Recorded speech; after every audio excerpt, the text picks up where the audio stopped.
안녕하십니까. 굿라이프 척추 발파TV 5시 뉴스 이경석입니다. 네. 하지 말까? 오늘의 주제는요. 척추 협착증 디스크 왜 아침에 아플까? 궁금하죠? 아침에 아파요, 여러분. 아침에 눈 뜨고 침대에서 일어날 때 아파가지고 한참 후에 일어나는 분 많아요. 왜 아침에 아플까?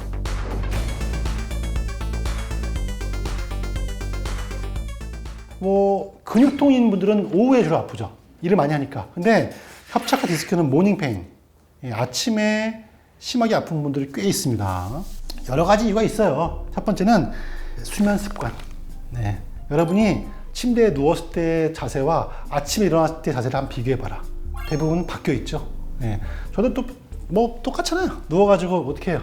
처음 하는 거 뭐예요? 처음 하는 거 유튜브잖아요. 유튜브. 네. 불 딱 끄고 이제 탁 하면서 이렇게 똑바로 누우죠.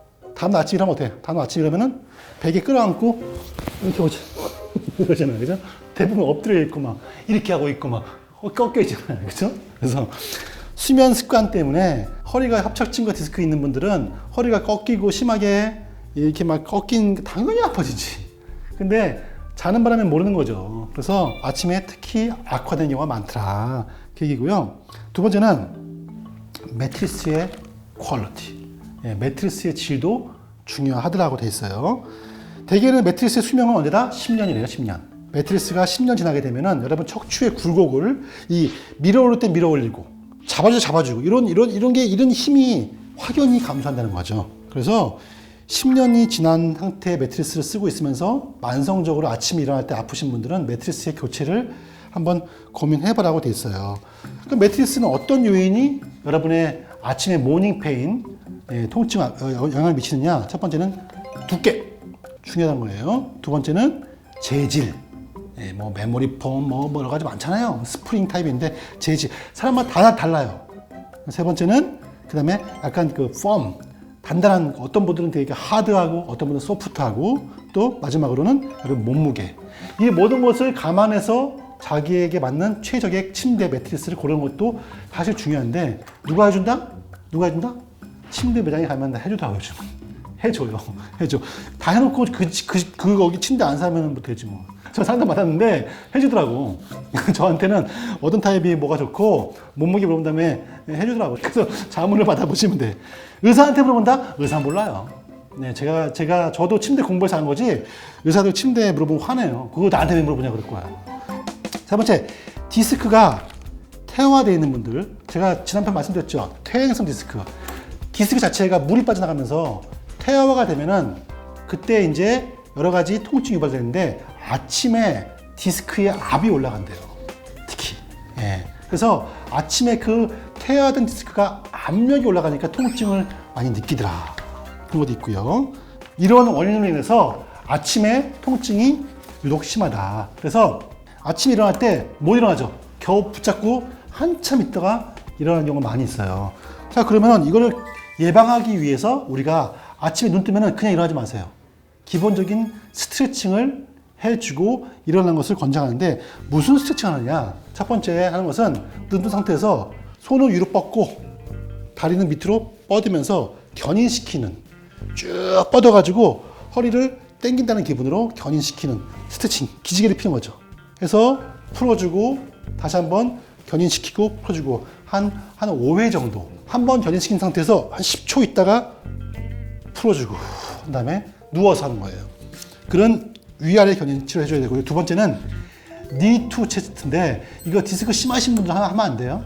가볍게 누운 상태에서 알죠? 무릎을 허리에다 가볍게 당겨서 이렇게 허리 근육을 가볍게 이완시키는 거. 이렇게 막 하지 마세요. 했다가 또 디스크가 가되니까. 그래서 누운 상태에서 가볍게 다리를 무릎을 당겨서 허리 근육을 이완시킨 상태에서 세 번째는 옆으로 굴러서 좌우로 굴러서 확인해 보시고 옆으로 굴른 상태에서 손을 짚고 일어나셔라. 이렇게 되어 있습니다. 그 다음에 가장 좋은 것은 사실은 코어 근육 강화 운동이 되어 있어요. 평소에 코어 근육을 강화시키면은 여러분들의 수면 습관, 매트리스가 여러 가지 변수가 있다 하더라도 코어 근육을 강화시키면은 아침 모닝 페인을 훨씬 더 예방할 수 있다 되어 있어요. 코어 근육을 기르는 방법 뭐다? 나와 있잖아요. 몇 번 방송했어. 이제 입이 아파. 장육은, 그죠? 여러 가지 많죠? 그거를 다시 한번 여기 보시면 여기 링크 하시죠. 요거 보시고 공부하시면 되겠습니다. 네.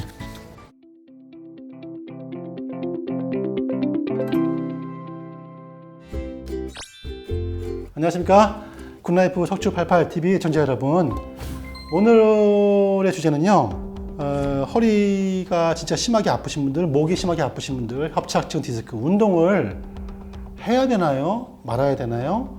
어디까지 해야 되고 어디까지 하지 말아야 되나요? 라고 많이들 물어보세요. 왜? 의사들마다 다 달라요, 얘기가. 예, 어떤 분들은 절대로 운동하지 마시고 누워 계세요. 예, 휴식을 취하셔야 됩니다. 어떤 분들은 운동을 하셔야 됩니다. 어떤 분들은 운동을 최대한 많이 하세요. 어떤 분들은 최소한으로 하세요. 너무너무 다양한 의견이 있다 보니까 헷갈리신 거죠. 그래서 이것만 제가 간단하게만 오늘 짧게만 정리해 드릴게요. 왜냐면 이 얘기 하려면 또 길어집니다.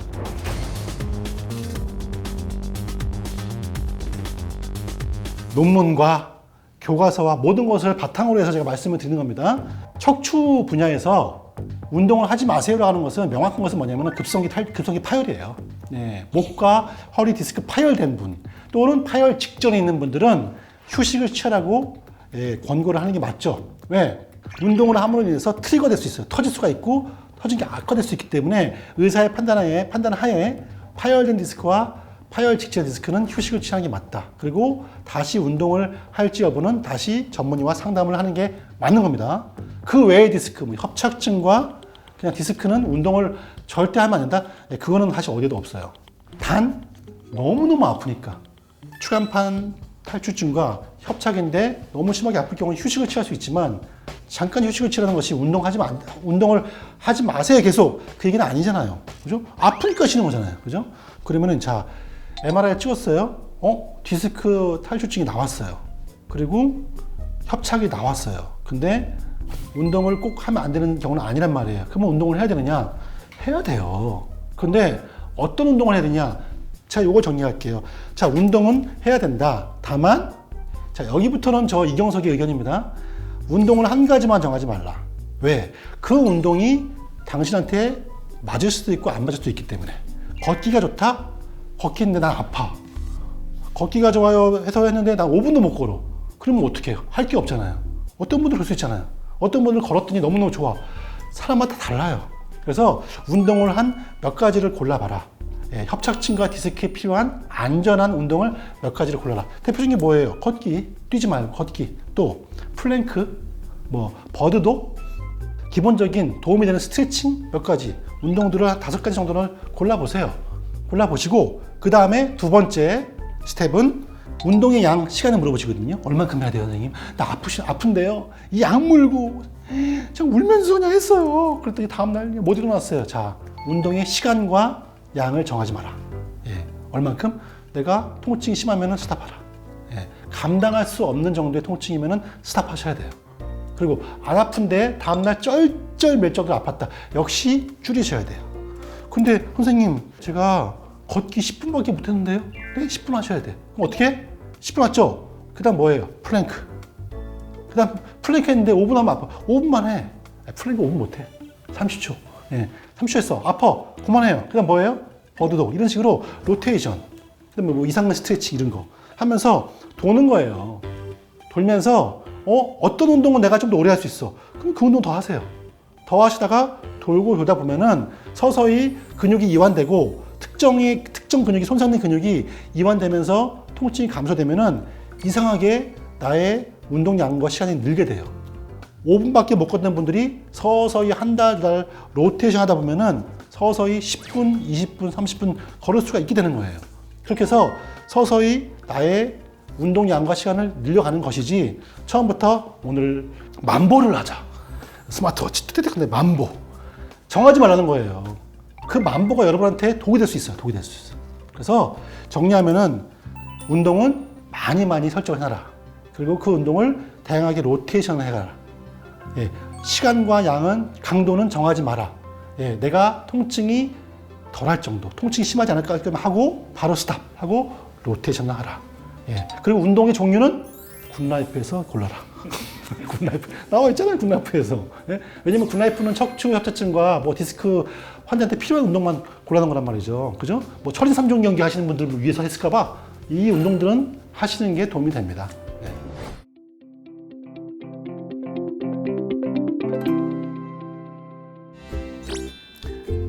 안녕하십니까. 굿라이프 척추88TV 애청자 여러분. 오늘의 주제는 운동하세요. 척추 건강을 위해서는 운동하셔야 됩니다. 살 빼기 위해서는 운동하셔야 됩니다. 장수를 위해서는 운동해야 됩니다. 저 어차피 제가 하는 일이 운동입니다. 뭐 하세요? 제가 택배? 뭐 저는 걸어요. 저는 뭐 거래처, 저는 버스 타고 뭐 걷기 때문에 우리 또 이 굿라이프 우리 이 촬영하시는 우리 PD님들 이 카메라 무거운데 들고 오지 않습니까? 그죠? 운동이잖아.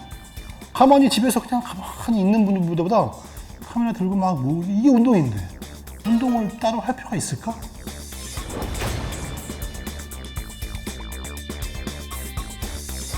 어차피 일이 운동이에요. 운동할 필요 없어요, 저는요. 진실일까요? 역시 이거 제가 저의 개인적인 의견을 말씀드리면 안 되고 논문 봤죠. 제가 논문 봤죠. 네. 이거를 연구한 분이 있어요. 논문 의외로 많아요. 신체 활동의 역설. 열심히 움직이며 일하는 건 왜 운동이 될 수 없을까?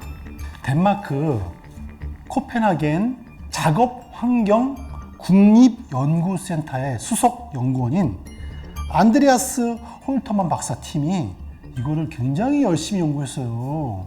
육체 활동을 요구하는 직업을 갖는 것은 근로자의 체력과 건강을 향상시키지 않는다. 충격이에요. 육체 노동과 따로 여가 시간을 내서 운동하는 사람들의 차이를 비교한 논문이에요. 2003년부터 2014년에 걸쳐가지고 총 일시 100, 1000만, 10만 4046명을 대상으로 10년간 추적 관찰을 했어. 10년간. 두 군이에요. 열심히 육체 활동을 하는 직업군과 따로 여가 활동을 해서 운동하는 군을 했을 때 차이가 얼마나 있을까? 궁금해, 이거 궁금해. 그랬더니 결과는 참담합니다. 참담해요. 육체 활동을 직업하는 분들 사망자의 대부분은 심장마비와 뇌졸중 같은 치명적인 질환으로 사망을 했습니다. 물론 여가를 가지고 운동하는 분들이 훨씬 높다는 겁니다. 훨씬 높아요. 그러면 왜 높았을까? 아니 육체 활동을 하는데 그 차이에 대해서 여기서 명확하게 제시를 하고 있고 저의 개인적인 의견도 좀 제가 심었습니다. 첫 번째, 당연한 겁니다. 여러분, 일은 즐겁다? 네, 제일 중요한 거예요. 피디님 즐겁게 왔어요? 올 때? 카메라 되게 무겁고 막 땀 흘리면서 올라왔는데 즐거웠어요? 아니잖아요. 우리 뇌의 호르몬 분비가 달라요. 호르몬 분비가. 운동은 뭐가 나오겠어요? 엔도르핀 나와요. 운동하시면서 음악도 들으면서 약간 좀 즐겁게 엔도르핀 나오죠. 행복 호르몬 뭐예요? 역할이 우리 몸에 단백질을 합성합니다. 여러분 근육을 형성시켜요. 또 활성산소 아시죠? 우리 몸에 암과 여러 질병과 염증의 주범 활성산소를 낮추는 것도 역시 엔도르핀 행복 호르몬이 하는 역할 중에 하나죠. 여러분의 면역력을 올리죠. 대사율을 올립니다. 살을 빠지게 만들죠. 다 호르몬의 역할 중에 하나예요. 그리고 일은 스트레스 호르몬 나오죠. 그죠? 노르에피네프린 혈압을 올리고 활성산소를 증가시키고 우리 아무래도 면역력을 저하시키고 따라서 호르몬의 차이 때문에 둘은 같을 수가 없다는 거 첫 번째. 자 그러면은 여기서 잠깐 일을 할 때 행복하게 하면 되겠네. 그냥 하세요. 가능하면 하세요. 가능하다면 하세요. 좋아요. 두 번째, 일은 어쩔 수 없이 특정 부위의 근육과 관절을 많이 사용할 수밖에 없다. 예를 들어서 뭐 택배 하시는 분들 당연히 많이 걸으니까 아무래도 무릎과 발목 관절을 사용할 수밖에 없는 거죠. 잘 보시면은 뭐 청소하시는 분들이라든지 하시는 분들 뭐 물건 옮기시는 분들 특정 근육을 과도하게 관절을 사용할 수밖에 없는 환경이에요. 근데 운동은 어떻게 해요? 운동은 이것만 합니까? 2시간 동안 이것만 하니까? 하다가 골고루 하잖아요. 유산소 운동도 하고 아령도 들고 하체도 하잖아요. 골고루 사용하기 때문에 아무래도 일로 하는 활동은 부상의 위험도 높고요. 특정 관절과 근육 질환의 발병률을 올린다는 거예요. 세 번째, 운동량의 차이라고 되겠어요. 일은 몇 시간 할까? 여기는 덴마크 얘기예요. 6시간에서 8시간 얘기하는데, 우리나라는 뭐 더 하지? 웃으셨어. 6시간에서 8시간 일을 하면서 하기 때문에 무리가 온다. 운동도 8시간 하면 병 걸려요. 따라서 육체 활동은 기본적으로 시간이 너무 많이 쓴다. 활성 환수가 더 올라간다. 그 얘기예요. 또 네 번째, 환경의 차이다. 여기서 뭐라고 얘기하는데? 스트레스. 상사, 전화, 보고서, 실적, 마감. 환경이 있다.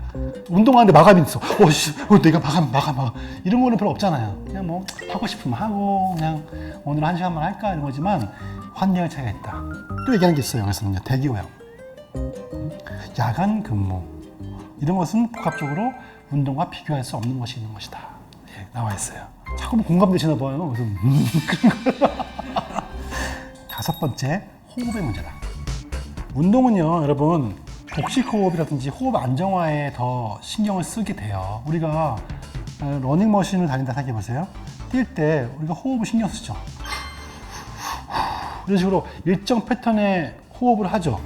그거는 굉장히 중요한 거예요. 일정 패턴의 호흡을 해야지만 우리가 숨도 안 찰 뿐더러 활성산소의 발생을 줄일 수가 있어요. 호흡을 과도하게 빠르게 하게 되면 활성산소가 발생하거든요. 활성산소는 우리 몸 독이에요. 그리고 복식호흡을 해야지만 충분한 양의 산소가 우리 몸에 들어오기 때문에 건강해질 수 있는 거예요. 일은 불가능하다.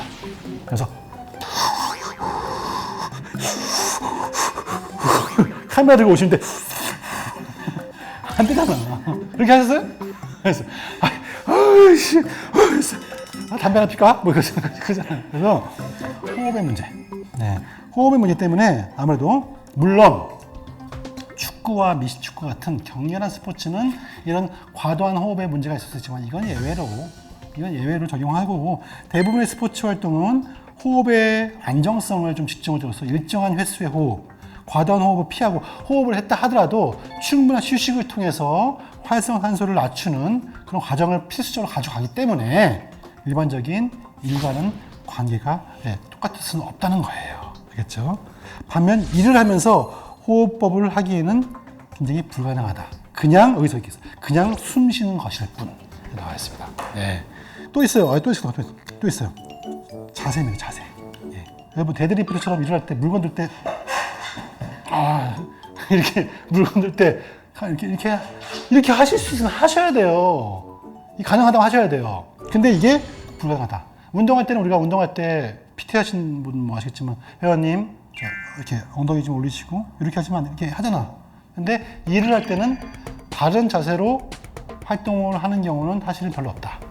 빨리 일을 끝내야 되고 그다음에 무거운 물건을 그냥 빨리 들어야 되기 때문에 자세가 무너질 수밖에 없다는 겁니다.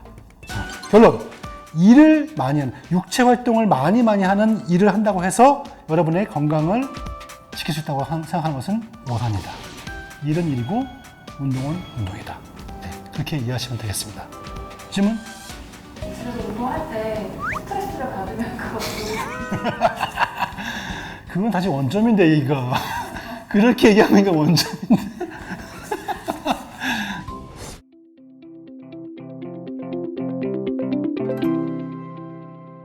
안녕하십니까. 굿라이프 척추88TV 애청자 여러분, 오늘은 여러분께 제가 예고해드린 대로 성격은 과연 허리 통증에 영향을 미칠까입니다.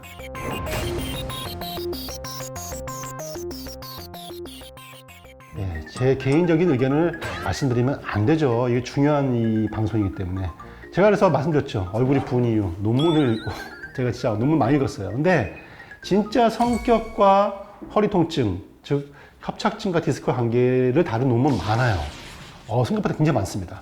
그 중에서 제가 2가지 정도만 간략하게 뽑아왔는데요. 2009년 12월에 발표된 성격과 허리 통증과의 상관관계라는 논문이 있었거든요. 짧게 말씀드리면은 일단은 101명 대상으로 조사를 했어요. 남자는 46명, 여자는 55명이었고요. 평균 나이는 45.5세였습니다. 이분들의 성격을 다 분석한 거예요. 물론 이분들은 허리 통증이 다 있는 분들입니다. 협착증과 허리 디스크가 있는 분들이죠. 자, 먼저 통증의 강도는요, 확연히 남성보다는 여성이 더 높았다고 합니다. 여성분들이 받아들이는 통증 정도는 훨씬 더 민감하고 더 심했다는 뜻이죠. 그리고 건강 염려증. 어디 아픈 거 같고 이런 거죠. 뭐 여기 아프고 이거 병이 있는 거 아닌가? 건강 염려증. 그다음에 약간 히스테릭.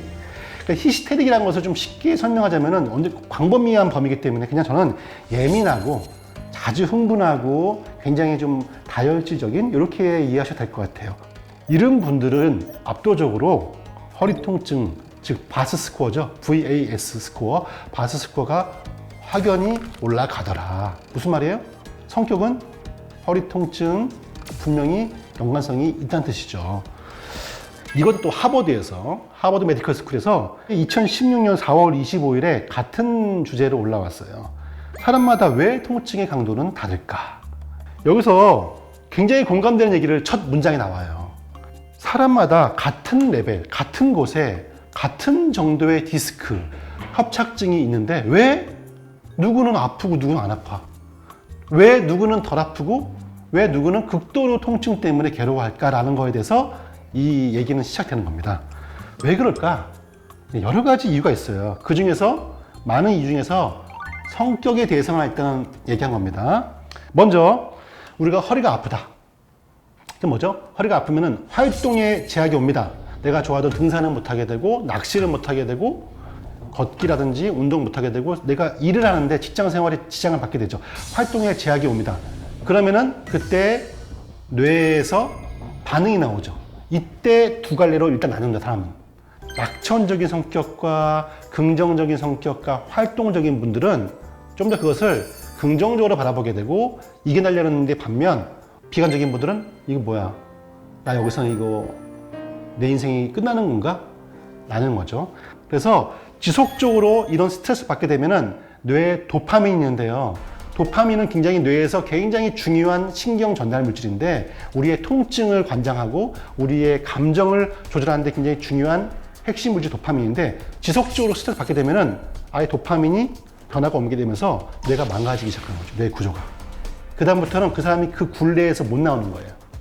안 아파야 되는데 그 도파민 전달 물질이 고장났기 때문에 안 아파야 되는데 계속 통증을 느끼는 거죠. 의사가 치료를 했는데도 불구하고 나는 좋아진 게 없고 계속 그 굴레에서 못 벗어난다. 이것을 브레인 서킷의 문제다라고 이제 이 하버드 메디컬 스쿨에서 이야기하고 있거든요. 자, 그러면은 리와이어, 여기서는요, 리와이어, 다시 연결시키는 거. 엉망으로 됐던 뇌의 서킷을 다시 끌어와서 정상적으로 도파민의 분비를 유지시켜줘야 되고 엉망이 된 이 실타래처럼 엉켜버린 이 뇌의 서킷을 다시 리세팅하는 과정이 필요하다. 그래서 여기서 몇 가지 제시하고 있어요. 이런 방법들이 비교적 굉장히 긍정적인 효과를 보고 있다고 말하고 있습니다. 그거를 제가 설명드릴게요. 첫 번째는 압도적으로 이 정신과적 상담 치료를 권유합니다. 이거는 약간 이 미국과 우리나라의 문화적 차이가 있기 때문에 조금 받아들이기 힘들 수 있어요. 근데 미국은 정신과 치료를 굉장히 긍정적으로 보고 거부감이 없거든요. 그래서 늘 거기는 문제 생기면은 상담 치료를 합니다. 근데 우리나라는 약간 좀 뭐랄까 좀 거부감이 있죠. 근데 여기서는 허리 통증이 인해서 계속 괴로움을 받고 의사는 괜찮다 하는데 넌 아프다? 그러면은 정신과적 치료를 받아라. 그러면 신경정과 선생님 뭐 보면 아는 거죠. 아, 이 사람은 진짜 병 때문에 아픈 것이 아니라 아까 말씀드린 브레인 서킷에 문제가 생겨서 도파민 시스템에 문제가 생겨서 엉뚱하게 아플 수 있구나 하는 것을 그 사람들은 여러 가지 상담 치료와 약물로 조절할 수가 있을 것이다. 그리고 실제로 이렇게 되고 있다라고 명확하게 얘기를 하고 있습니다. 두 번째는 명상이라고 합니다. 명상. 요가적인 명상도 있고요. 그 다음에 기독교에서는 묵상. 여하튼 똑같아요. 제가 보기에는. 뇌 복잡한, 뇌 엄청 바쁘잖아요. 그죠? 뭐 기억도 저장해야 되고 아까 말한 것처럼 통증도 막 느껴야 되고 이런 모든 바쁜 브레인, 뇌의 일을 싹 정리를 하면서 오로지 호흡에만 집중할 수 있도록 훈련을 해라. 하루에 일정 시간 동안 계속 호흡에 집중하면서 하다 보면은 전두엽에 피가 몰리면서 전두엽이 활성화됩니다. 전두엽이 활성화가 되면 전두엽은 여러분의 감정과 통증을 느끼는 많은 뇌 전달 물질이 거기 몰려 있거든요. 그러면서 거기가 다시 리와이어링 되면서 정리가 된다. 실제로 이렇게 명상과 묵상 프로그램을 하신 분들은 추후에 통증 스코어를 측정해 보니 확연히 감소하더라. 이런 게 있습니다. 그래서 쉽지 않습니다만 여러분들 항상 일정 시간 동안 이제 불을 끄시고 그 다음에 조용한 곳에 가셔가지고 조용히 묵상과 명상을 하시면서 제가 보기엔 한 2, 30분 정도 긍정적인 마인드로 하면서 나는 좋아질 것이다. 이건 제가 옛날에 미립자 편에서 말씀드렸죠. 여기 나와 있는 미립자, 미립자. 예, 그거 보시면은 같은 맥락입니다. 이게 다 연결되는 거예요, 과학은요. 세 번째는 PMR, 프로그레시브 머슬 릴렉세이션. 쉽게 말하면은 머슬 릴렉스, 근육 이완입니다. 근육 이완이라는 것은 굉장히 여기서 중요하게 강조하고 있는 건데, 근육 이완이 뇌에 어떤 영향을 미치느냐? 우리 근육을 관장하는 것은 뇌입니다. 저 일하고 있어요. 다음 어떻게 해야 되죠? 그럼 내가 알았어. 내가 지시할게. 그냥 말. 릴렉스. 힘을 빼면 뇌는 왜 근육이 일을 안 하네? 그럼 난 잠깐 근육에 관련된 일은 잠깐 쉬어야 되겠다. 이 사람의 통증을 내가 해결해 줘야지 이제부터. 그죠? 그러면은 내가 훨씬 더 여러분 통증을 없애기 위해서 집중할 수 있겠죠. 그죠? 그런데 여러분 근육을 바삐 쓰면 쓸수록 뇌는 이 일이 분산. 그래서 근육을 릴리스 시키는 시간을 꼭 가져봐라. 이거 뭐죠? 누워가지고 역시 요가 매트에 누워가지고 하면서 온 근육에 있는 모든 힘이 빠져나간다라고 생각하면서 호흡에만 집중하는 거죠. 하게 되면은 단순하게 이것은 쉬는 것이 아니라 뇌로 하여금 여러분 통증을 조절하게 만드는 여러 가지 신경 전달 물질이 활성화되는데 도움이 된다. 이거 전부 다 하버드 대학에서 많은 연구를 통해서 나온 겁니다. 알겠죠? 이렇게 정리하면 첫 번째, 심할 경우에는 상담 치료를 받아라. 여러분 그래서 심하신 분들은 보면은 신경 안정제가 들어가 있어요. 그거 절대 거부감 가질 필요 없습니다. 두 번째는 명상과 묵상 시간을 꼭 가져라. 세 번째는 근육 이완 하는 시간을 반드시 가져라. 제가 생각하기를 하루에 짧게는 30분, 1시간 정도 가지시면은 충분히 좋은 효과를 볼 수 있다고 생각합니다.